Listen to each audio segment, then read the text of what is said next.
What is good, everybody? My name is your boy Jay in the building. We're back again with another video. Now, before we get this video started, make sure you guys like, comment, subscribe to the channel. You guys share this video. Okay, so a few days ago, SWAC put out their prediction on where everybody is gonna finish in the SWAC. And from looking at the list, I'm not mad at it at all. I'm honestly not mad at it, and I did want to talk about just a little bit. But I do want to say congratulations to the SWAC, man, on creating SWAC TV. Get ESPN out of here. ESPN is out of here. Hello, listen, I like what the SWAC is doing. Absolutely amazing idea, and I'm so happy for the SWAC, man, to be creating some shit. Get ESPN out of here. All right, so let's get to this, right? So before I get to cracking on the order, I do want to talk about a few things that jumped out to me. One of the few things that jumped out to me the most on this list is, number one, who the hell are the two voters that voted one for Bethune-Cookman and one that voted for Arkansas Pine Bluff? I gotta know those two voters, because I think that is absolutely insane.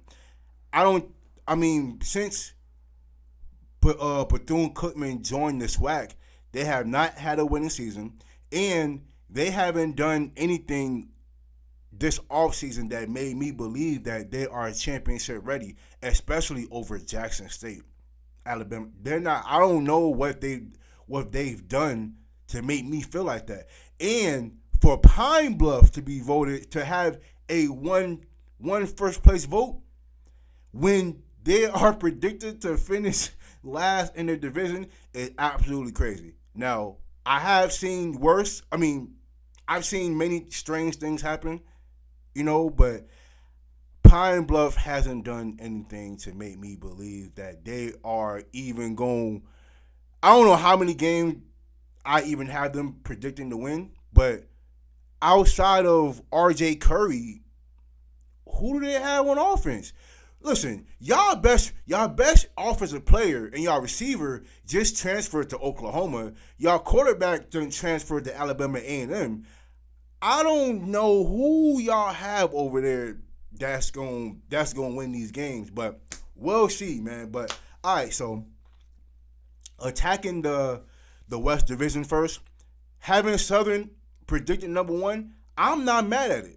Especially like last year, they were predicted to finish third, and they end up taking the division.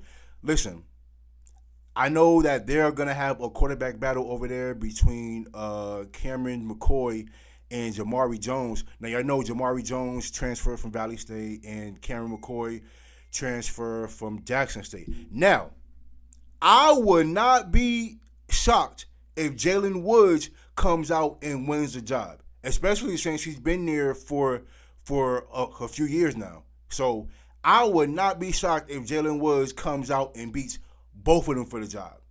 So defensively, Southern, they might be the top two, I'm going to say top three to be safe.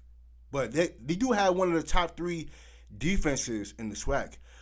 Starting with Caleb Givens, who, yes, I think the SWAC predicted him to win the Defensive Player of the Year, and I think that's a good pickup. Oh, that's a good pick. I'm sorry.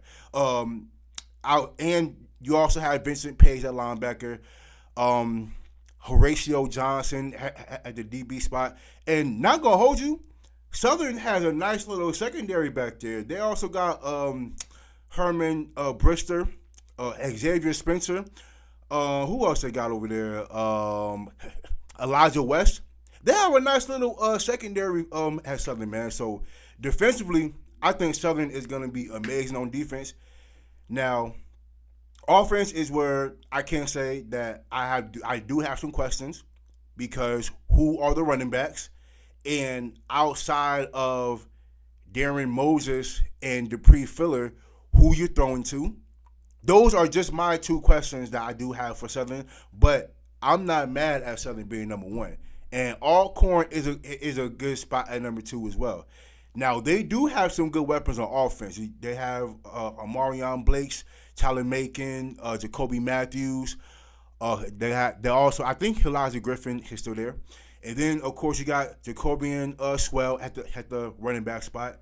Newcomer Reggie Davis. So offensively, I think Alcorn is going to be pretty good. Quarterback though, I don't know who's going to be at quarterback. That's going to be my questions. And on defensively and defensively, I was surprised Stu Edwards came back to Alcorn because I thought he had transferred to Norfolk State, but I don't know. I don't think it was announced that he was going back to Alcorn, but I'm glad he's back because he was definitely my other pick for SWAC Defensive Player of the Year. I think he's definitely the best linebacker in the SWAC for sure. And then they also have the other linebacker coming back as well, Jaquez Dew as well. So defensively, I think Alcorn is going to be pretty decent as well. So I'm not mad at Alcorn being number 2. But I won't be shocked if Fairview A&M comes out and win the division. Now, I do like what Coach Jermaine Jackson has done this offseason. Fairview has done a lot this offseason. So, and I know that Jermaine is probably upset that they were predicted to go number 3, but I would not be shocked if Fairview comes out and win this division. I think they've done some real good things. Now, quarterback wise, I don't know. I don't know who's going to be the starting quarterback over there. But just overall, their recruiting process has been A1 to me. They've done a lot of good things, so I would not be shocked if Fairview comes out and win this division. Now, I'm going to transfer over to the East Division. Now, before I talk about Jackson State, because there's quite a few to talk about. Now, 2 and 3 was interesting to me. Very interesting to me because I thought that those two teams could have been flip-flopped for me. It could have been flip-flopped because, for one, I was trying to find out, well, who the quarterback is going to be for FAMU. This is going to be the 3rd year in a row that they're about to have a different quarterback as a starter. And this one is different because y'all have seen how many videos I've done where they had a different quarterback coming. And after like the 5th or 6th one, I was getting a little nervous. Because I'm like, okay, y'all are getting way too many quarterbacks for my liking.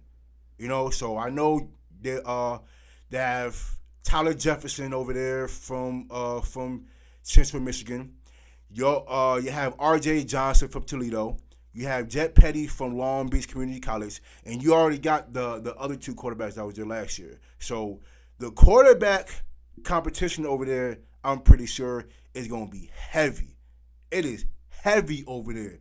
Now, what I'm thinking, the reason why FAMU is at number 2 instead of number 3 is outside of the quarterback situation. I think FAMU has better weapons on offense. They have a better offensive line, but the defense is an uncertainty for Alabama State, especially for me, because they've lost quite a few good pieces on defense for Alabama State. So, matter of fact, I don't know if they'll be top 3 like they were last year in terms of defense wise, but I do think FAMU might have the better squad and I'm solely basing this off of offense. I don't know what both their defenses are going to look like, so I'm just solely basing it on offense. Now, I do know that for Alabama State, they have Holslaw coming back at the running back spot.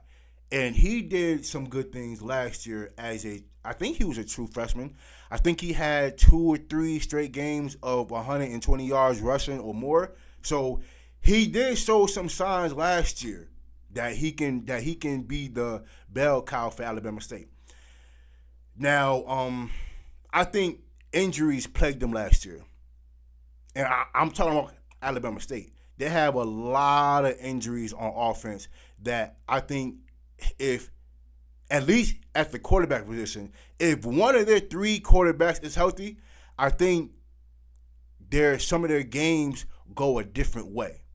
It does. Especially against Jackson State, where they could barely move the ball at all when, you know what I'm saying? But I think that game go a little different if any of their top 3 quarterbacks is not injured. And then I think they had a few running backs that was hurt here and there. So offensively, Alabama State was plagued.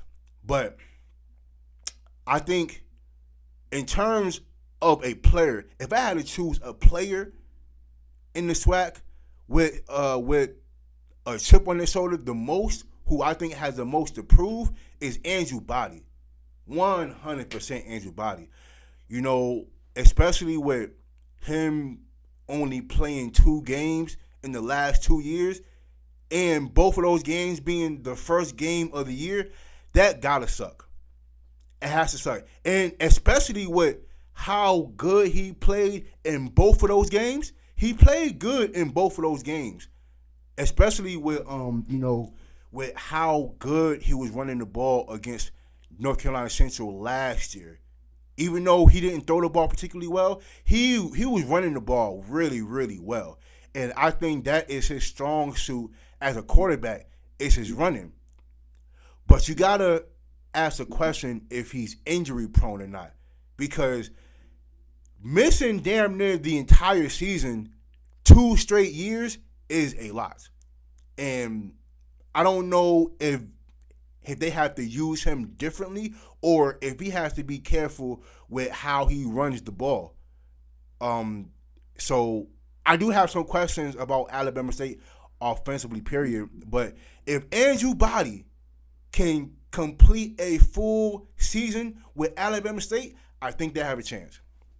I think they have a chance to win the East Division if Andrew Body is 100% healthy, especially with all of the majority of their receivers coming back. So I do believe that he does have a chemistry with the receivers that are there. So 2 and 3 could be switched around depending on the health of Andrew Body, the quarterback play of FAMU, and which defense shows up.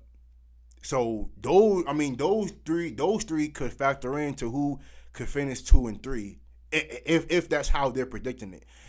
In Jackson State, I think Jackson State is clearly the best team in the SWAC. Start off with Jacobian Morgan at quarterback. He has a lot of weapons this year to play with. A lot of weapons. Start off with Travis Terrell, who possibly is the best all-around player. If we're talking about a player who can run the ball, who can catch the ball out the backfield, and is the best returner in the SWAC, and probably one of the top 5 best returners in the entire FCS football, period. He's that dynamic of a player. So Travis Terrell being there. Then you also have your weapons. Starting with your newcomers, getting Nate Rambert and Samar Savage on the same team, that's like an all-star. That's an all-star team right there. So both of those guys to be playing in Jackson State is absolutely crazy. And then they already have Taquan Henderson, Jonas of Fortillion. You also have, Kobe Paul still. You have Marvin Landy at the tight end spot. So listen, this team is fully loaded with receivers, and then with your 2 newcomers at the running back spot, and let me look at the names. Davenport, and Ken Christian. Those 2 running backs right there, I think they are going to be the sleepers in the SWAC. Those 2 running backs right there, I think they're gonna shake up the SWAC, if you will. And defensively, I think Jackson State is gonna be amazing. I think they have probably the top 3 defenses in the SWAC as well. And I'm really excited for the newcomers that they have coming in. I listed a few of them. You got Levy Wyatt from McKinney State, Quincy Ivory from University of Florida, Carmelo Jones from Baylor, Jalen Ware from Louisiana Monroe, Cam Sales from Kansas State, like Kendon Hardy from Northwestern State. Like, I'm excited to see a lot of these transfers that they have just on defense alone. Those are just the defensive transfers that I believe will get a lot of playing time. You also got your leading tackler coming back as well. You have Ashton Taylor coming back, Samara Hawkins. Like, this team is fully loaded with talent all across the board. And like I said before, I would not be shocked or surprised if Jackson State sweeps through the SWAC. Now, if we're talking about Jackson State versus the field, that's a hell of an argument to make, because with the amount of weapons that Jackson State has, I think the second string guys could be starters on other teams. I'm not saying they are throughout the entire SWAC. I'm talking about just on certain teams. They could be starters elsewhere as well. So I do think Jackson State is fully loaded with talent, and I do believe that we will see Jackson State and Southern in the SWAC championship game again. Now, my question is, when is Southern going to beat Jackson State? I don't even remember the last time Southern has beat. It's been a while. It's been a minute. It has definitely been a minute since Southern has beaten Jackson State, and they saw them in the SWAC championship game 2 out of the last 3 years. So we definitely gotta see Southern make some noise against Jackson State this year. But Southern has the team to do it. I just gotta know if they have the quarterback to get it done. So I do believe Southern has some talent over there as well. But are they gonna beat Jackson State is my question. But I'm satisfied with the order. I really am. I'm not mad at it. But like I said before, Fairview is the sleeper in the entire SWAC for me. I think Fairview is a sleeper. But I'm not mad at the order, man. Y'all let me know what y'all think. Got some more videos dropping, man, for sure, man. But definitely appreciate it. So happy. Football is right around the corner, man. I can't wait. I cannot wait, man. But y'all have yourselves a good Sunday. I'm about to go get a haircut because I had this on because I need it. But shout out to y'all, man. I appreciate y'all, man.